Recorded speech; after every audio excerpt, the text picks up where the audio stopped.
안녕하세요, 작가님. 네, 안녕하세요.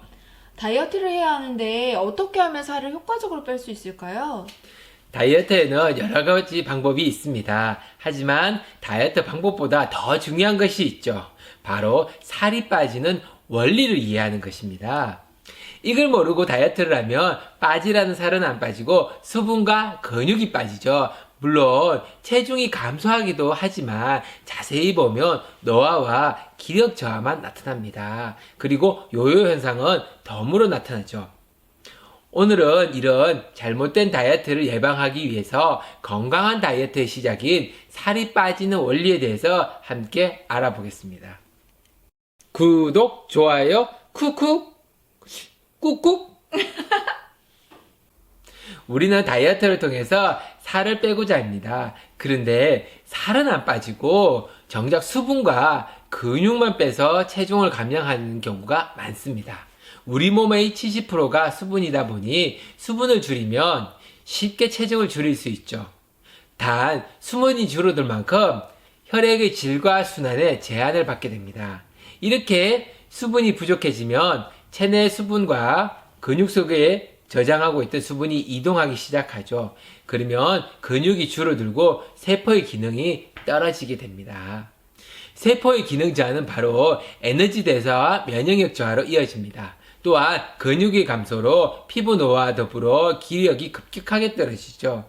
단시간 내에 급격한 다이어트를 한 연예인들의 모습을 보면 쉽게 이해할 수 있을 겁니다. 이렇게 신체를 불안정하게 하면 신체는 항상성을 유지하기 위해서 급격한 요요를 불러일으키죠. 우리가 정작 빼고 싶은 살들은 복부, 허리, 허벅지, 팔뚝에 붙은 체지방이죠. 이 체지방을 빼면 혈압, 혈당, 고지혈증과 같은 대사질환 개선과 심혈관계 질환에 도움이 되고 근골격의 하중이 감소되면서 무릎과 허리의 통증에 많은 도움이 됩니다. 또한 옷맵시도 좋아지죠. 맞아요. 저도 빼고 싶은 것이 바로 체지방이에요. 그렇다면 체지방은 어떤 원리로 빠지나요? 체지방은 우리가 쓰고 남은 에너지를 저장하는 것으로 필요에 따라 안정적인 에너지 공급원으로 사용됩니다. 그런데 그 사용 조건이 생각보다 까다롭습니다. 신체는 1차적으로 혈액 내 포도당을 에너지로 사용하죠. 그리고 혈액 내 포도당이 부족해지면 2차적으로 간에 축적할 글루코겐을 에너지로 사용합니다. 글루코겐이 적정 수준으로 떨어지거나 급격한 소모가 일어나면은 3차적으로 체지방을 에너지원으로 사용하게 됩니다. 그런데 우리가 평소 칼로리 높은 음식을 자주 섭취하다 보니 글루코겐이나 체지방을 사용할 기회가 드물죠. 그래서 우리는 인위적으로 첫째, 외부에서 에너지 공급을 제한하고 둘째, 신체가 급격한 에너지를 소모하도록 유도합니다. 이렇게 함으로써 보다 효과적으로 체지방 연소를 가속화할 수 있습니다. 네, 이제 체지방이 사용되는 원리는 이해가 됐어요. 그럼 체지방이 소비되는 상황을 어떻게 만들어주면 좋을까요? 체지방이 연소되는 상황은 네 가지로 만들 수 있습니다. 그 첫 번째는 공복대사를 유도합니다. 우리는 기본적으로 섭취한 음식을 이용해서 에너지를 생산하는 만복대사를 합니다. 만복대사로 섭취한 음식을 에너지로 모두 사용하고 나면 배고픔과 꼬르륵 소리를 내며 추가적인 음식을 요구하죠. 이때 음식을 제한하면 신체는 필요한 에너지를 얻기 위해서 공복대사로 전환됩니다. 즉, 간의 글리코겐과 체지방을 이용해서 에너지를 생산하는 시스템이 작동하는 것이죠. 하지만 한두 끼 굶는다고 해서 공복대사로 바로 전환되거나 그러지는 않습니다. 탄수화물 낮춘 식단 조절이나 간헐적 단식을 통해서 지속적으로 글리코겐을 사용하는 상황을 만들어주는 것이 중요합니다.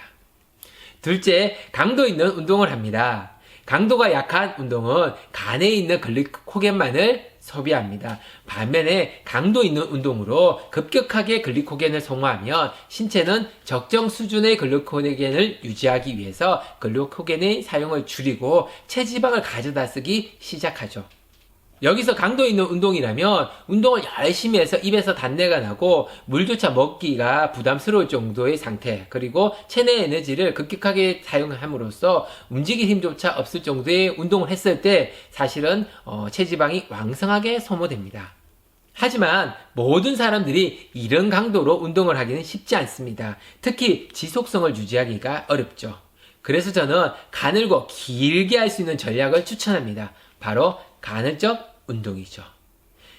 기상 후, 그리고 취침 전, 그리고 식사 전, 잠시 쉴 때 짧은 운동으로 틈틈이 에너지를 소모합니다. 중요한 것은 시간이 짧은 만큼 순간적으로 힘을 집중해서 쓰는 것이 중요합니다. 즉, 스쿼트나 팔굽혀펴기를 할 때 50회, 30회, 20회, 10회를 잠깐씩 쉬면서 이어서 하거나 스쿼트 자세를 일정 시간 유지하면서 단시간 내의 근육에 급격한 부하를 줍니다. 또한 같은 동작을 반복하면서 가쁜 호흡과 체온 상승을 이끌어낼 수 있다면 체지방을 소모하는데 굉장히 효과적입니다. 평소에 운동을 많이 하지 않는다면 이 정도만으로도 신체는 강도 있는 운동으로 인식하기 때문이죠. 결론적으로 신체가 짧더라도 강한 자극을 자주 받으면 체지방을 사용을 유도하는데 도움이 됩니다. 자세한 내용은 다음에 다시 영상을 한번 만들어 보겠습니다. 세 번째는 충분한 비타민과 미네랄을 보충합니다. 만복대사, 즉 우리가 음식을 먹어서 에너지를 낼 때 비타민과 미네랄은 촉매 역할을 하며 에너지 대사를 가속화합니다. 그런데 체지방을 녹여서 에너지로 사용하는 공복대사는 만복대사보다 더 복잡하고 더 많은 비타민과 미네랄을 필요로 합니다. 따라서 충분한 비타민과 미네랄 보충이 중요합니다. 네 번째, 간 기능을 활성화합니다. 체지방을 녹여가지고 에너지로 쓸 수 있도록 전환하는 것은 간이죠. 이런 간이 지쳐있다면 체지방 감소가 더디게 진행됩니다. 실제로 피로도가 높은 분, 약을 많이 또는 오랫동안 드신 분, 그리고 몸에 독소가 많은 분들은 간 기능을 개선하면 도움이 됩니다. 그렇다면 어떻게 간 기능을 개선할 수 있을까요? 간을 죽이는 습관 8가지를 주의합니다. 과식, 과음, 과로, 약, 케미컬, 과도한 성관계, 분노, 수면 부족을 주의하고 간을 살리는 습관 3가지를 실천합니다. 균형된 식사, 간 기능을 개선하는 데 도움이 되는 밀크식스의 복용, 그리고 간헐적 단식을 하면 도움이 되죠. 자세한 내용은 간을 죽이는 습관 8가지, 간을 살리는 습관 3가지라는 영상을 참고해 보세요. 위에 링크 남겨두겠습니다. 몇 가지 주의사항을 알려드리면, 첫째, 공복대사를 유도할 때는 무조건 굶으면 안 됩니다. 기력이 떨어지면 신체 대사율이 떨어져 체지방 사용이 잘 안 되죠. 조금 덜 먹고 약간 배고픈 느낌이 날 정도, 배에서 꼬르륵 소리가 날 때, 이럴 때 공복대사가 잘 진행됩니다. 허기를 견디기 어렵다면 조금 따뜻한 물을 드셔주면 도움이 됩니다.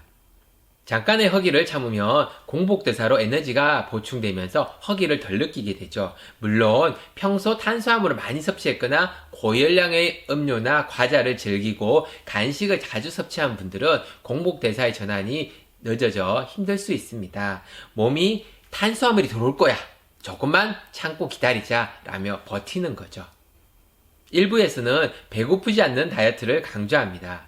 체지방 축적을 막을 수 있을지는 모르지만 배가 고프지 않으면 신체는 체지방을 절대 가져다 쓰지 않습니다. 혈액에 충분한 포도당이 있는데 굳이 복잡한 과정으로 체지방을 전환시켜서 에너지로 사용할 필요가 없기 때문이죠. 두 번째는 강도 있는 운동을 어렵게 생각하지 마세요.